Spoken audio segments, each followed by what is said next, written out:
এখন আছি বর্তমানে কিংডম টাওয়ারে 100 তলায়। এই যে দেখেন ভিউ,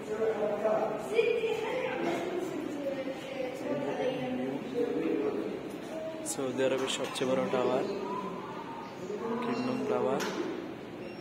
100 তলার উপরে আছি। আসলে এমন এমন চমৎকার দিনগুলা সবসময় আসে, ভালোই লাগে সবসময় ঘোরাঘুরি। আসলে এই প্রথম আমি এত উঁচুতে উঠলাম ভিডিওতে, এত উঁচু বিল্ডিং কখনো ওঠা হয়নি, এই প্রথমবার। ইনশাল্লাহ আশা আছে ব্রুজ খলিফাতে ওঠার জন্য। তারপরে জেদ্দা টাওয়ার হইতেছে ইনশাআল্লাহ।